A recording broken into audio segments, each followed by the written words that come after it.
오늘 본문은 하나님께서 이스라엘과 언약을 세우시는 장면을 기록하고 있습니다.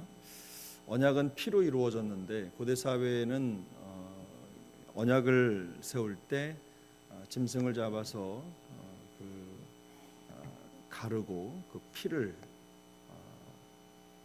가지고 서로 언약을 세웠습니다. 과거 이 언약의 원형이라고 할 수 있는 내용은 창세기 15장이 나오죠. 아브라함과 하나님께서 하나님이 아브라함과 언약을 맺을 때 그 비둘기를 쪼개서 제단 위에 놓고 하나님이 임하기를 기다렸습니다.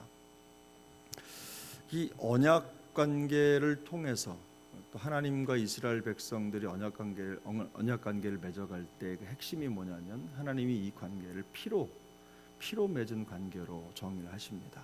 그래서 짐승을 잡아서 그 피를 뽑아서 반은 하나님의 제단에 붓고 반은 백성들에게 뿌려서 이 피로 하나님과 이스라엘 백성이 연결되어 있음을 보여주시는 거죠. 그래서 이 언약의 피로 맺어진 이 두 관계가 하나의 가족처럼 한 공동체가 되는 것입니다. 이 공동체가 이루어지면 두 가지 큰 변화가 일어나는데, 첫 번째는 이스라엘 백성들은 이 언약 관계 안에서 하나님의 백성으로서의 자기 정체성을 지켜야만 했습니다. 오늘 본문을 가만히 보면 이스라엘 백성들이 그 언약을 세우고 또 모세가 하나님 앞에서 하나님이 말씀하신 모든 것들을 백성들에게 낭독해 들릴 때 이스라엘 백성들은 그것을 듣고 그 안에 기록된 모든 것들, 그 말씀을 그대로 준행하겠다고 하는 자기 서약이 뒤따랐습니다. 하나님이 일방적으로 백성을 선택하셔서 한 언약을 만들어 또 가시지만, 선택된 하나님의 백성들은 이 땅에 살아가는 동안 세상의 원리나 방법이 아니라 하나님의 말씀을 자기의 원리로 삼고 살아야만 하는 것이죠. 그 과정을 통해서 백성으로서의 자기 정체성을 선명하게 드러내고 하나님의 백성이라는 것, 그리고 하나님이 그들과 함께 하신다는 것, 또 세상에 늘 말씀드리지만 하나님을 보지 못하는 자들에게 그 삶을 통해서 하나님을 드러내 보여주는 것, 바로 그것이 언약 백성의 역할입니다.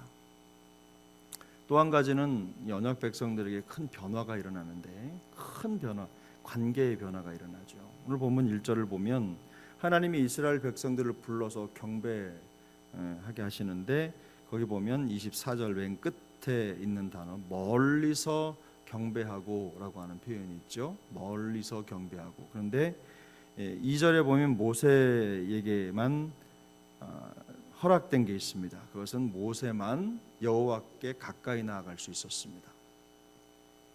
실제로 출애굽기 19장을 보면 이런 말씀이 있습니다. 여호와께서 모세에게 이르시되 내려가서 백성을 경고하라. 백성이 밀고 들어와 나 여호와에게로 와서 보려고 하다가 많이 죽을까 하노라. 그러니까 이스라엘 백성들은 하나님 앞에 가까이 갈 수가 없었습니다. 하나님의 거룩, 이스라엘 백성들이 하나님의 백성이라고는 하지만 거룩에 가까이 다가설 수 없는 존재라는 걸 하나님이 분명하게 선을 그었습니다. 그런데 어떤 변화가 일어납니까? 이들이 멀리 있던 이 백성들이 하나님께로 가까이 갈 수 있는 관계의 거리가 좁혀지는 거예요. 오늘 본문 맨 마지막 절에 보면 하나님이 이스라엘 자손들의 존귀한 자들에게 손을 대지 아니하셨고 그들은 하나님을 뵙고 먹고 마셨더라. 이게 누구 얘기입니까? 하나님이 이스라엘 백성들을 부르실 때 존귀한 자로 여기셨다. 그리고 그들과 함께 먹고 마셨다라고 하는 엄청난 변화가 일어난 거죠. 그들이 하나님 앞에 올라가서 하나님을 뵈도 죽지 않는 일이 벌어진 것입니다. 죽지 않을 뿐만 아니라 하나님이 그들과 함께 먹고 마신다, 이런 표현으로 되어 있죠.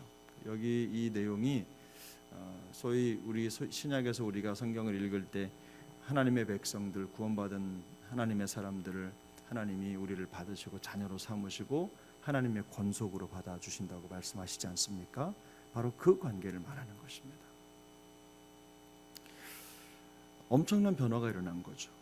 우리가 예수 그리스도의 피로 말미암아 여호와 하나님 앞에 그 은혜의 보좌 앞에 담대히 나아갈 수 있다라고 고백하는 것과 똑같이 이런 일들이 과거에 이 언약을 통해 나타나된 거죠.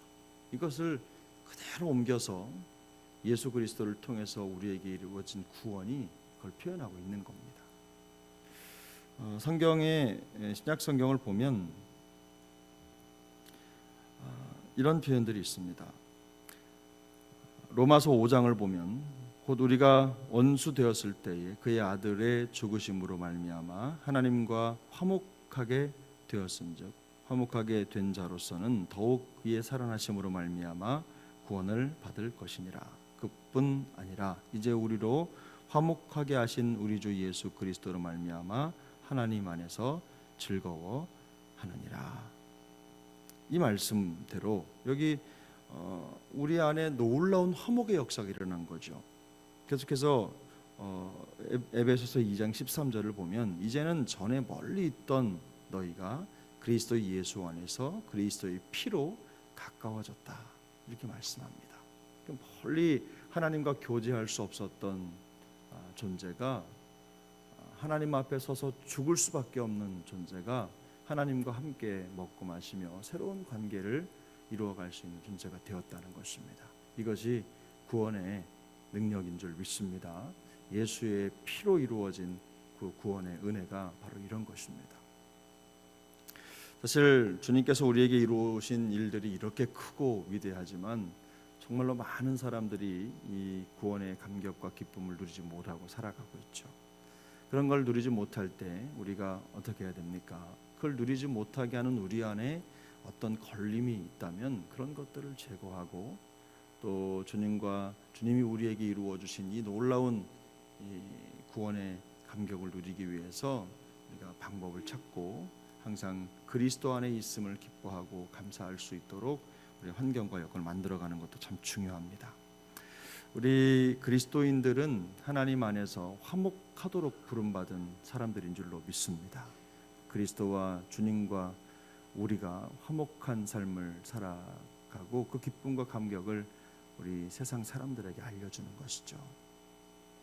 죄로 죽을 수밖에 없고 어두울 수밖에 없는 인생이 하나님으로 하나님의 일방적인 은혜로 말미암아 언약으로 말미암아 다시 말해서 그리스도의 피로 말미암아 그 놀라운 역사가 이루어진 것입니다.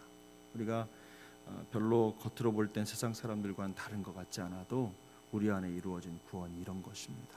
그래서 오늘 우리가 살아가는 삶의 여정 속에서도 주님이 우리 안에 이루신 이 놀라운 구원 때문에 감사하고 기뻐하는 그런 삶이 계속될 수 있기를 예수님의 이름으로 축복합니다. 기억하실 것은 우리가 하나님의 백성된 자로서의 의무가 있다는 겁니다. 하나님의 말씀을 준행하면서 이 세상 가운데 하나님의 백성으로서의 삶을 살아가는 것이죠. 세상의 법도 있고 이런저런 원리들도 있지만 그런 것보다 우선하는 것이 우리가 하나님의 백성이 된 것이고 하나님의 백성으로서 주어진 말씀의 법이라는 겁니다. 말씀의 법을 지켜가면서 또 하나님의 뜻을 이루어드리고 하나님이 기뻐하시는 일들을 통해서 하나님 앞에 영광이 되는 삶, 바로 그것이 언약 백성된 우리의 사명인 줄로 믿습니다. 오늘 하루도 하나님의 말씀에 부요한 우리 모두가 될 수 있기를 예수님의 이름으로 축복합니다. 기도하겠습니다.